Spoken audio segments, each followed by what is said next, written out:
Hoje nós vamos prosseguir com a reflexão sobre as profecias de João 23, que, como vimos, é um membro da hierarquia planetária.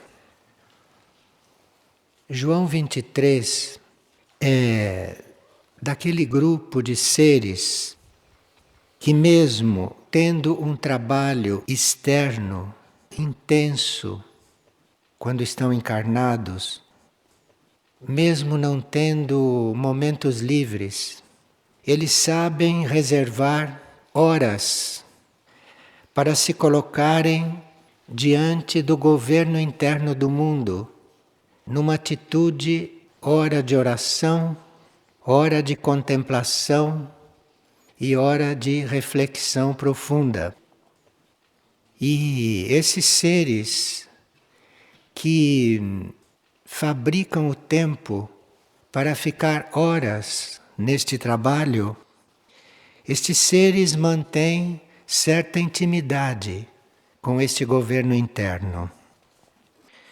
Na última vez que ele falou em público para milhares de pessoas, um dia antes de desencarnar, ele recitou uma antífona que dizia respeito à Mãe Universal, que é a expressão feminina da divindade. E disse algumas palavras com muita alegria, com a voz muito bem timbrada. E nesse dia, antes de desencarnar, ele nos disse que nós devemos correr atrás do Senhor, porque o Senhor está sempre se elevando, sempre subindo, e que nesse esforço de acompanhá-lo e de segui-lo, nós devemos fazer como os seus discípulos faziam, isto é, nos reunirmos para juntos invocarmos o Espírito. Numa profecia, ele disse que seriam abertos arquivos sobre a história da Terra. Ele chamava esses arquivos de rolos. Então ele deixou escrito que esses rolos serão encontrados e que falarão de antigas civilizações que ensinarão aos homens antigas coisas deles ainda desconhecidas. E ele disse que quando nós encontrarmos esses rolos, esses arquivos, e quando eles forem conhecidos, a morte será afastada e o sofrimento será muito pouco.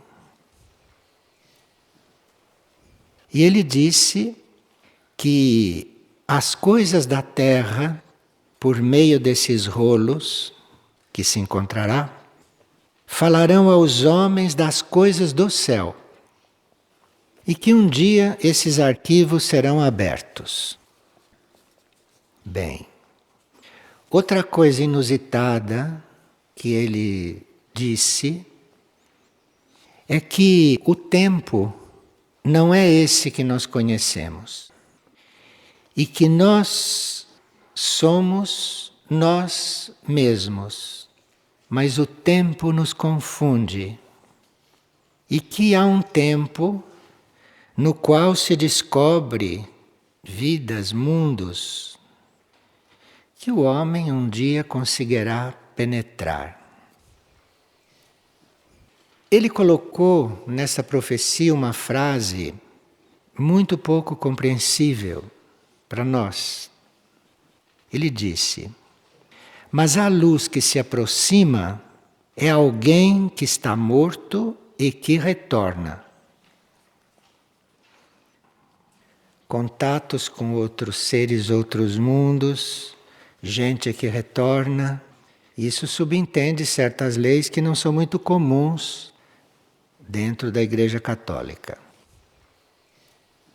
E há muitas tradições que falam desse tempo que não é o nosso. E se nós fôssemos usar este tempo, ficaríamos um pouco confusos. Existem até tradições antigas que sustentam que existe o nosso tempo, mas existe também o tempo dos anjos, que é outro. E que o tempo dos anjos é o tempo do futuro para nós. Enfim, ele está falando do tempo planetário e do tempo real de uma outra forma.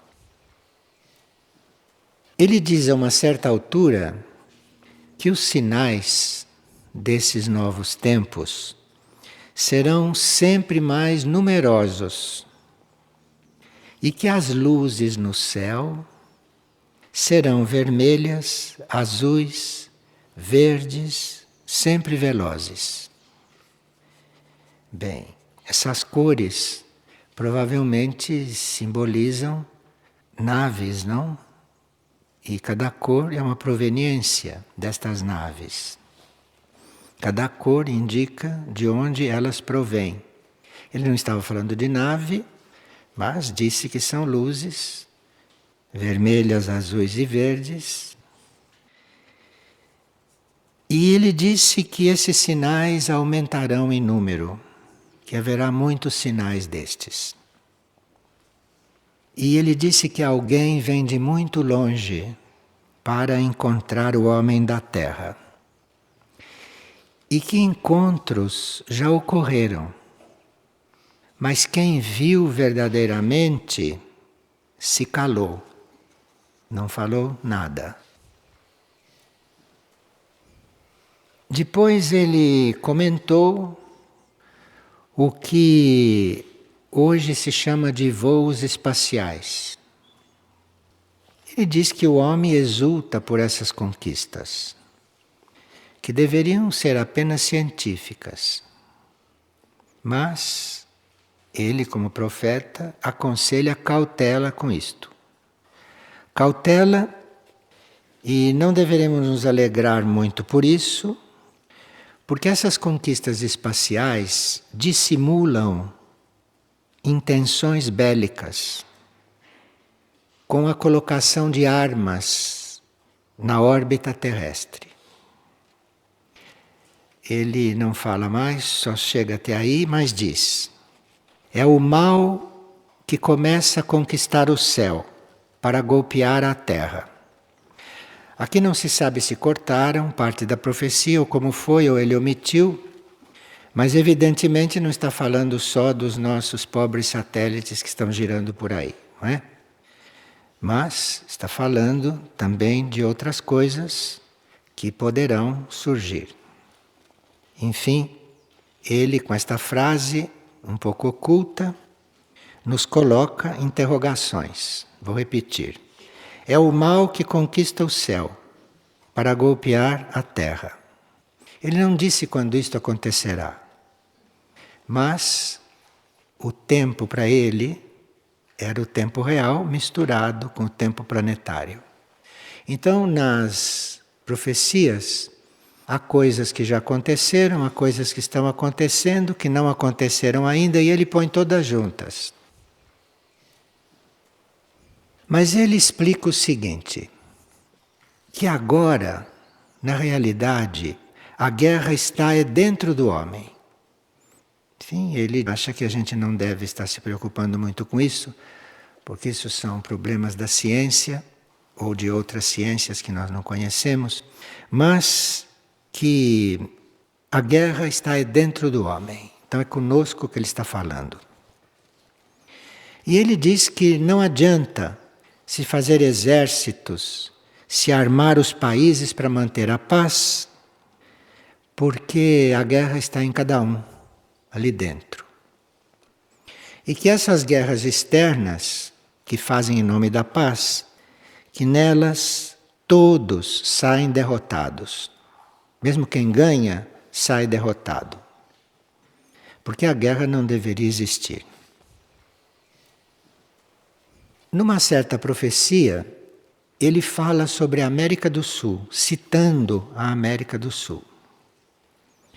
E ele diz que aqui, na América do Sul, muitos homens falam de Deus, mas de maneira oca e unicamente para especularem. Sim, quando se faz propaganda política, se fala de Deus, quer dizer, aqui se fala de Deus por especulação. E que aqui na América do Sul, o capital é o grande detetor do poder, instrumentalizado por uma grande nação que não cumpriu o seu destino. E ele coloca, em seguida, será então que Noé começará a construir a última arca. Bem, mas ele dá a entender que Deus não desapareceu, Deus não está oculto. Porque muitos perguntam, onde está Deus? Ele diz, Deus escondeu-se no coração dos jovens. E com Deus escondido lá no coração dos jovens, a humanidade deverá pagar muito, demoradamente, pelas faltas praticadas pelos poderosos. Mas ele diz que os verdadeiros culpados estão livres e os seus cúmplices continuam poderosos, com as mãos livres para traçarem planos criminosos. Agora aqui nós nos alternamos, não? Porque ora somos vítimas desses criminosos e numa outra encarnação somos os criminosos e eles as vítimas. Então ele não fica separando criminosos e não criminosos. Ele fala de nós todos e vamos nos alternando.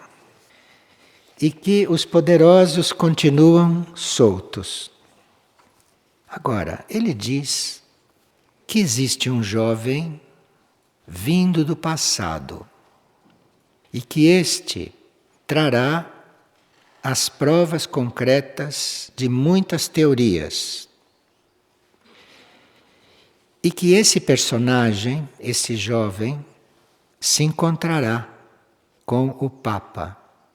Isto é meio simbólico, porque talvez o Papa seja ele, que ainda não era Papa, mas estava profetizando, e que este jovem se encontraria com ele, isto é, trabalharia com ele. Só que lendo as profecias, nós percebemos que este jovem, que deve trabalhar com o Papa, com ele, nos planos internos, provavelmente, esse jovem ali se dá a entender que ele está representando a humanidade jovem, porque esta humanidade é jovem, é uma humanidade jovem como mentalidade. E desse encontro, ou desse trabalho com esse jovem, e ele, o Papa, que desse encontro muitas coisas surgirão e muitas direções internas serão confirmadas para nós todos. Enfim, nós estamos diante de uma realidade um pouco inusitada nesta época da qual falam as profecias. Evidentemente, João 23 tinha muitas razões para orar. E por isso, apesar da vida que levava, encontrava horas para ficar em oração.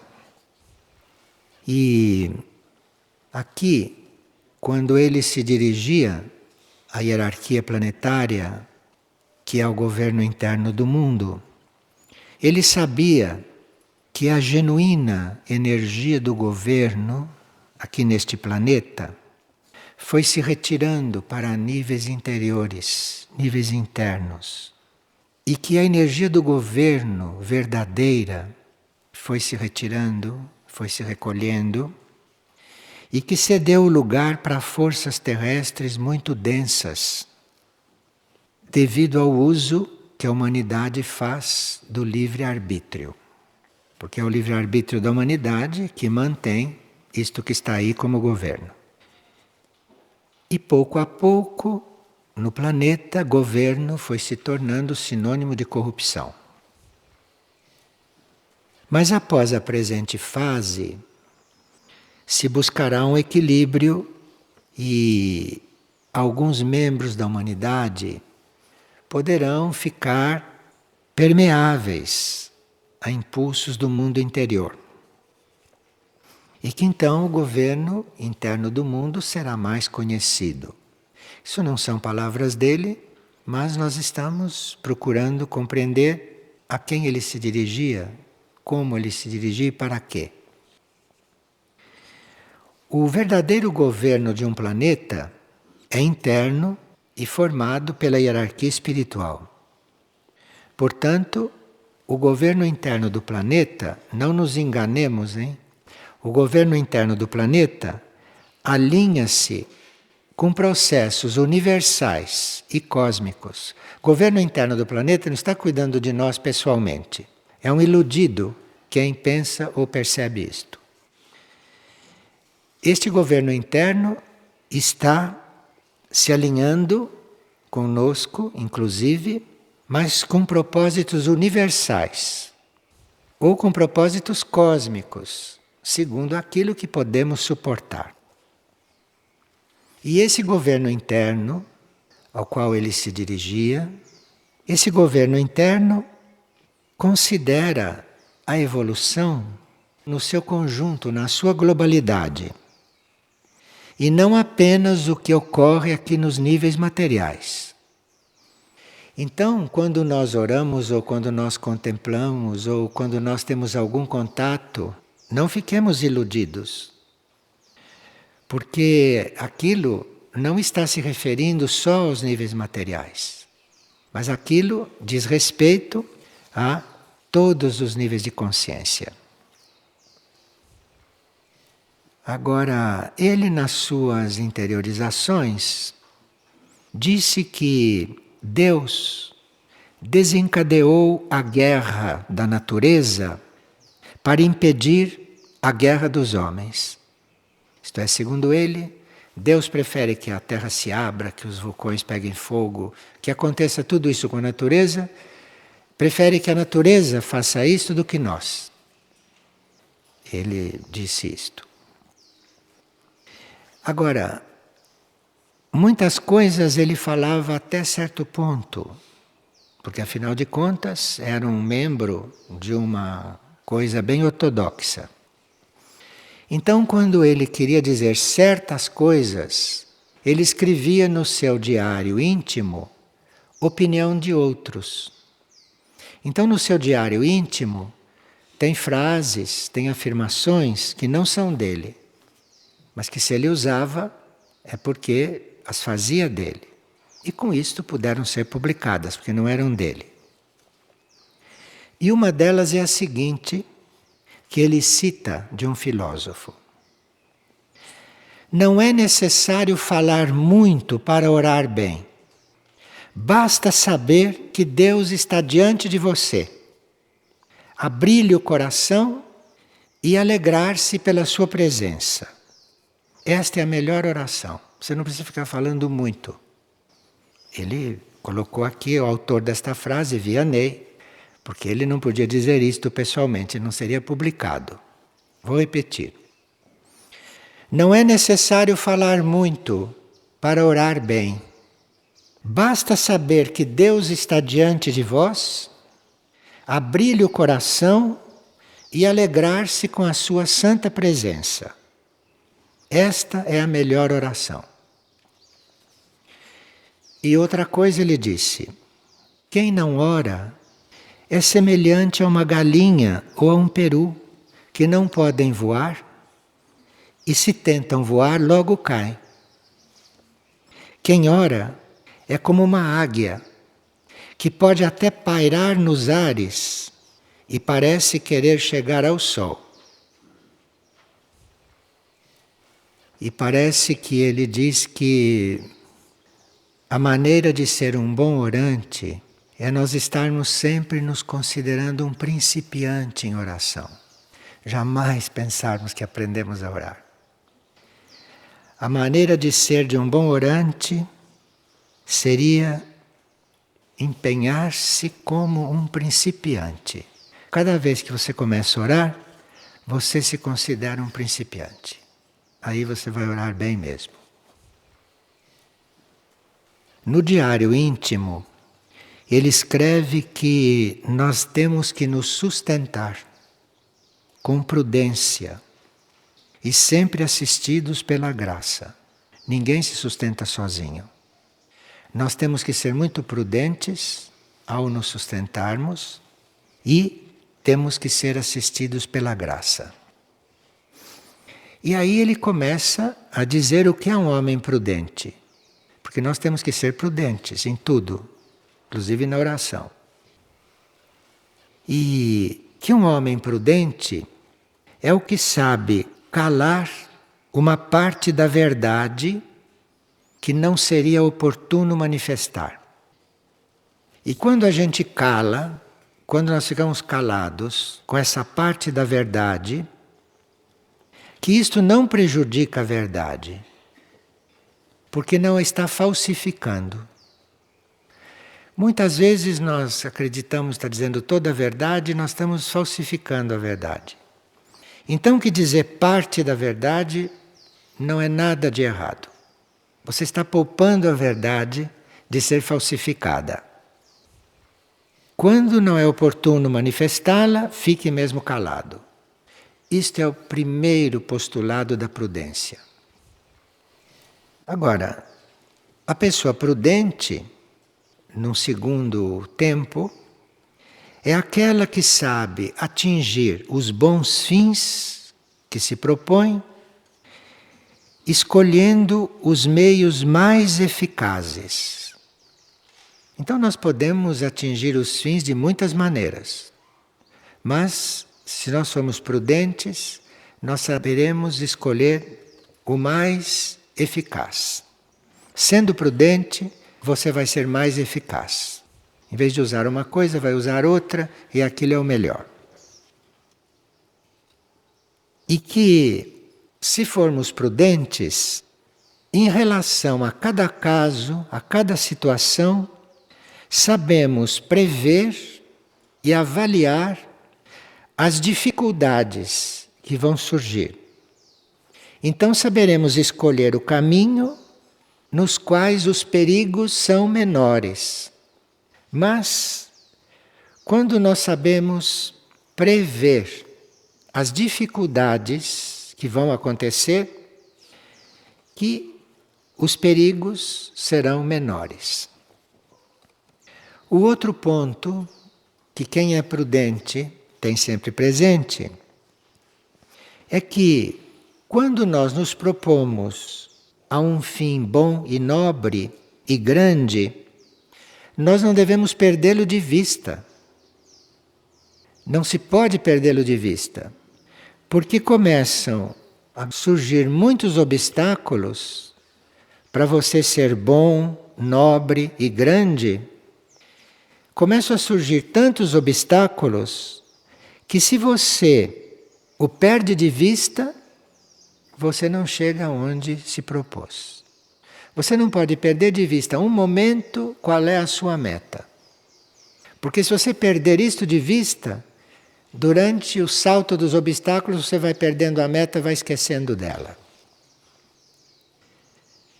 E ele diz também que um ser prudente, em qualquer assunto, ele sabe distinguir a substância, ele sabe distinguir a parte interna, a realidade, daquilo que são os fatos, daquilo que são os acidentes, daquilo que são as circunstâncias. Então toda pessoa prudente não dá nenhum valor para as circunstâncias que estão acontecendo. Aquilo é secundário. O prudente quer a substância daquilo que está acontecendo, e aquilo é que vale para ele. E assim, se ele é prudente em todos esses pontos, ele vai sim unir as suas forças não vão se dispersar. E ele vai levar as suas forças convergirem para um bom fim. Agora, ele diz que mesmo sendo prudente, mesmo tomando todas essas precauções, que nós temos que ter presente que a base de tudo está em Deus. A base de tudo está no único. Não está na sua prudência, nem o que você faz direito. A base de tudo está no único. E o êxito é dele, sempre. O êxito é sempre do único. O êxito nunca é nosso. O êxito é daquilo em que nós colocamos a fé. Então você fazer as coisas sem fé, você está meio capenga. Porque você precisa ter fé em algo. E aquilo, onde você põe a sua fé, é aquilo responsável pelo teu êxito. E assim, mesmo que a gente não consiga realizar totalmente e nem em parte o que pretendemos, nós sentimos que caminhamos, sentimos que andamos bem. Porque nós tínhamos agido desde o princípio pela glória de Deus. Então para nós está sempre bem. Agora ele diz que a prudência não está em contradição com a simplicidade. Simplicidade e prudência são irmãs. Porque ele diz que a simplicidade é amor. E a prudência que nós desenvolvemos é a reflexão.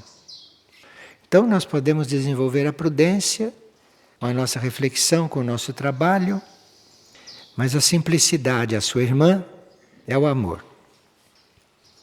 E aí ele diz, como orante, quem reza é o amor, e quem vigia durante a oração é a inteligência. Então aqui tem uma irmandade, não? Amor e inteligência. O que ora é o amor. E aquele que está atento, que vigia, essa é a inteligência. E por isso que sempre se diz, ora e vigia, que é uma perfeita união, uma perfeita conciliação. Porque parece que orar assim, feito papagaio, nisto falta vigilância. Que isto é só o amor, mas que é preciso a vigilância. Nós sabermos o que estamos fazendo, sabermos para que estamos fazendo, a quem estamos nos dirigindo, enfim. Vigia e ora. E claro que no diário íntimo isso está escrito em latim. Vigilate e orate. Porque latim era a segunda língua dele. Que aí então estava a conciliação perfeita. E ele diz que o amor na oração é como a pomba que sente, que geme. E que a inteligência é como a serpente. Porque a serpente nunca cai e nem tropeça. Ela vai sempre tateando, vai fazendo assim com a cabeça, diante das desigualdades do caminho. Então o amor é como a pomba e a inteligência é como a serpente. E a oração tem que ir aí. Agora, ele anotou no diário dele, como dissemos, frases que ele gostava e conceitos que ele adotava. E este não é dele, mas ele anotou lá. Ele diz: falam mal de vós, estão dizendo a verdade. Falam bem de vós, estão vos enganando. E ele transcreve lá também um pensamento que não é dele, mas se ele transcreveu é para nós lermos. Ele diz: se nós nos conhecêssemos a fundo, como Deus nos conhece, nós não poderíamos mais viver. Morreríamos de terror.